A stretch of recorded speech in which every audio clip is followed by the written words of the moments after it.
తెలంగాణ రాష్ట్రం ఏర్పడి 11 సంవత్సరాలు పూర్తి చేసుకుని 12వ సంవత్సరంలో అడుగుపెడుతున్న ఈ శుభ సందర్భంలో జరుపుకుంటున్న తెలంగాణ రాష్ట్ర అవతరణ ఉత్సవాలకు హాజరైన గౌరవ అతిథులు, జిల్లా ప్రజలందరికీ నా హృదయపూర్వక తెలంగాణ రాష్ట్ర అవతరణ శుభాకాంక్షలు. తెలంగాణ రాష్ట్ర సాధన పోరాటంలో లాఠీలను, తూటాలను, నియంత్రిత సేనలను పిడికిళ్లతో ఎదిరించిన స్వేచ్ఛా జీవులు, పోరాట యోధులైన నా నల్లగొండ ఉద్యమాల ముద్దుబిడ్డలు, పోరాటాల పొద్దుపడుపులైన నవకిషోరాలు, తెలంగాణ ఉద్యమకారులు, అమరవీరుల కుటుంబాలకు తెలంగాణ రాష్ట్ర అవతరణ దినోత్సవ సందర్భంగా నా ప్రత్యేక ధన్యవాదాలు. వీర తెలంగాణ నుంచి వేరు తెలంగాణ వరకు పోరాటాలకు ఊపిరిన పురిటి గంట నా నల్లగొండ గంట. శైవం, బౌద్ధం, జైనం పరిడ వెళ్ళిన ప్రాంతంగా నాగరికతకు దిక్సూచిగా నిలిచింది ఈ గడ్డ. నాకు జన్మనిచ్చిన ఈ పోరగడ్డకు వందనం. నన్ను హక్కున చేర్చుకున్న నా ప్రజలకు పాదాభివందనం. స్వేచ్ఛావాయులు పీల్చుకుంటూ స్వరాష్ట్రంలో ఆవిర్భావ దినోత్సవ వేడుకల్లో జెండా వందనం చేసిన ఈ గొప్ప సందర్భంలో కొన్ని విషయాలు నల్లగొండ గడ్డ నుండి యావత్ తెలంగాణ ప్రజలకు తెలియజేయాలనుకుంటున్నా. తెలంగాణ రాష్ట్ర ఏర్పాటుపై రకరకాల అంశాలు చర్చలో ఉన్నాయి. ఇక పాలకులు వాటిని పూర్తిగా వక్రీకరించారు. వక్రీకరించిన వాటిని చరిత్ర క్షమించదు. దశాబ్దాలుగా ఉన్న స్వరాష్ట్ర స్వప్నాన్ని సాకారం చేసింది శ్రీమతి సోనియా గాంధీ గారు.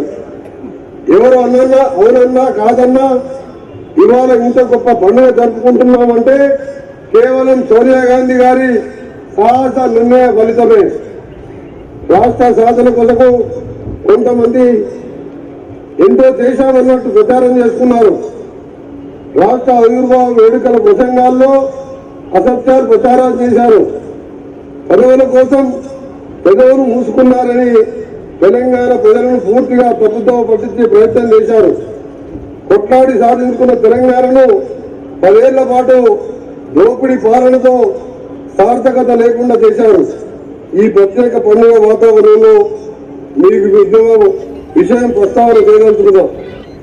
ప్రత్యేక తెలంగాణ రాష్ట్ర ఏర్పాటు కోసం నేను ఈ గడ్డ మీదనే 11 రోజుల పాటు ఆమరణ నిరాహార దీక్ష చేశాను.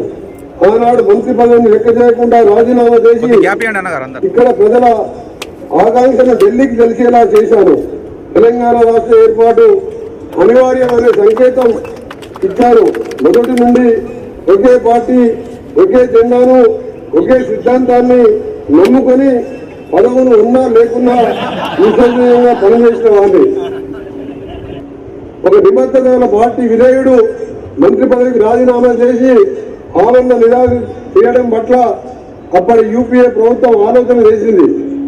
అలా తెలంగాణ రాష్ట్ర ఏర్పాటులో నా ప్రాణాలను సైతం లెక్క చేయకుండా నిర్ణయంగా నివేదనలను వినిపించి అధిష్టానాన్ని మెప్పించి ఒప్పించి రాష్ట్రాన్ని సాధించాం. కానీ కొందరు ఆవరణ దీక్ష భావన చేశామని అది వారే కనిపెట్టినట్టు వారికే పెట్టండు అన్నట్టు ప్రచారం చేసుకున్నారు. నేను అప్పుడు ప్రభుత్వంలో మంత్రిగా ఉండి ఆవరణ దీక్ష చేశాను. తెలంగాణ కోసం మంత్రి పదవిని తృణప్రాయంగా వదిలేశాను. నేను ఎక్కడా అంతలా ప్రచారం చేసుకోలేదు. ఎందుకంటే పుట్టుక నీది, చావు నీది, బ్రతికంతా దేశానిది అని చెప్పిన కాళోజీ గారి మాటలు నాకు ఆదర్శం.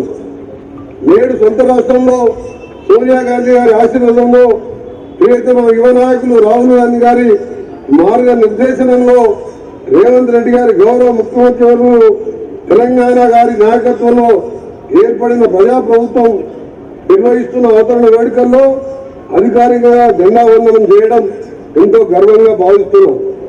స్వాతంత్రం, స్వేచ్ఛ, సమానత్వం, ప్రజాస్వామ్యంతో బాబాసాహెబ్ అంబేద్కర్ గారు రచించిన మన రాజ్యాంగం తెలంగాణ ప్రత్యేక రాష్ట్రంగా అవతరించడంలో కీలక పాత్ర పోషించింది. నా తెలంగాణ కోటి రతనాల వీర అని చెప్పిన మహాకవి దాశరథి గారి మాటలను నిజం చేస్తూ దశాబ్దాల ఉమ్మడి పాలన విముక్తి కల్పిస్తూ ఇచ్చిన మాట ప్రకారం సోనియా గాంధీ గారు ప్రత్యేక రాష్ట్రాన్ని ఏర్పాటు చేశారు. వారికి నా తరఫున, నల్గొండ ప్రజల తరఫున, యావత్ తెలంగాణ సమాజం తరఫున ప్రత్యేక ధన్యవాదాలు. నల్గొండ అంటే నమ్మకానికి ప్రతిరూపం. నల్గొండ అంటే నిలువెత్తు మానవత్వం. నల్గొండ అంటే పోరాటాల పొద్దు పొడుపు. నల్గొండ అంటే నిప్పులకు అవుతైన త్యాగం. ఆనాటి సాయుధ పోరాట అమరం నుంచి నేటి శ్రీకాంతాచారి దాకా అందరూ స్వేచ్ఛ కోసం ఉద్యమించిన వారే, స్వరాజ్యం కోసం ప్రాణాలు త్యాగం చేసిన వారే. అందుకే మనమంతా నల్గొండ బిడ్డలుగా గర్వపడతాం. నల్గొండ బిడ్డల పని ఎలుగెత్తి చాటుదాం. అభివృద్ధిలో అగ్రభావన నిలబడదాం.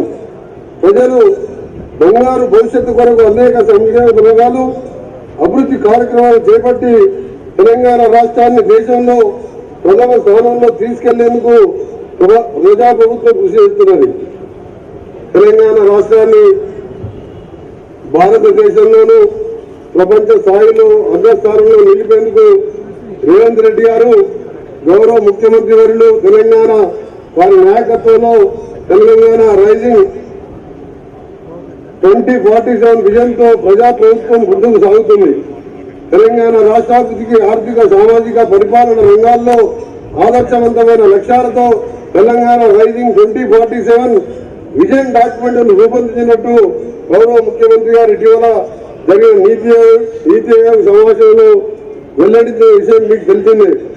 తెలంగాణ రైజింగ్ 2047 కీలక అంశాలు.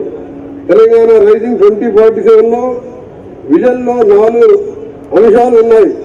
పేదల సంక్షేమం, సమగ్ర పాలసీల రూపకల్పన, ప్రపంచ స్థాయి ఇన్ఫ్రా డెవలప్మెంట్, పారదర్శక సుపరిపాలన లక్ష్యాలకు ప్రాధాన్యం ఇస్తారు.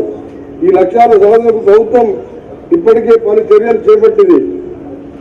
తెలంగాణ సమగ్రాభివృద్ధికి ఇప్పటికే welfare and social justice policy, green energy policy, infra and industry policy, tourism పాలసీలను ప్రభుత్వం సిద్ధం చేసింది.